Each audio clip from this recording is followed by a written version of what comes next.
ಕೌಟುಂಬಿಕ ಕಲಹದಿಂದ ಬೇಸತ್ತು 27 ವರ್ಷದ ಮಹಿಳೆಯೊಬ್ಬರು ತನ್ನ 10 ತಿಂಗಳ ಮಗನಿಗೆ ವಿಷ ಉಣಿಸಿ ತಾನೂ ಕೂಡ ಆತ್ಮಹತ್ಯೆಗೆ ಶರಣಾಗಿರುವಂತಹ ಘಟನೆ ನಡೆದಿದೆ.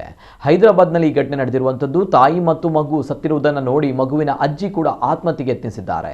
27 ವರ್ಷದ ಸುಷ್ಮಾ ಆತ್ಮಹತ್ಯೆಗೆ ಶರಣಾದ ಮಹಿಳೆ.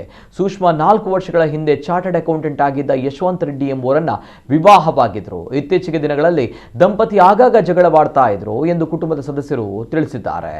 ಇನ್ನು ಸುಷ್ಮಾ ಮನೆಯಲ್ಲಿ ಯಾರು ಇಲ್ಲದಿದ್ದಾಗ ತನ್ನ ಮಗುವಿನೊಂದಿಗೆ ಮತ್ತೊಂದು ಕೋಣೆಗೆ ಹೋಗಿ ಮಗುವಿಗೆ ವಿಷ ನೀಡಿ ನಂತರ ಆತ್ಮಹತ್ಯೆ ಮಾಡಿಕೊಂಡಿದ್ದಾಳೆ.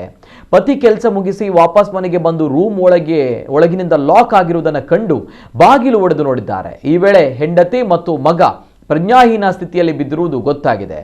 ತಕ್ಷಣ ಅವರನ್ನು ಆಸ್ಪತ್ರೆಗೆ ಸಾಗಿಸಲಾಯಿತು. ಆದರೂ ವೈದ್ಯರು ಇಬ್ಬರು ಮೃತಪಟ್ಟಿದ್ದಾರೆ ಎಂದು ತಿಳಿಸಿದ್ದಾರೆ. ತನ್ನ ಮಗಳು ಮತ್ತು ಮೊಮ್ಮಗ ಸಾವನ್ನಪ್ಪಿರುವುದನ್ನು ನೋಡಿದ ಲಲಿತಾ ಆಘಾತವನ್ನು ಸಹಿಸಲಾರದೆ ಆತ್ಮಹತ್ಯೆಗೆ ಯತ್ನಿಸಿದ್ದಾರೆ.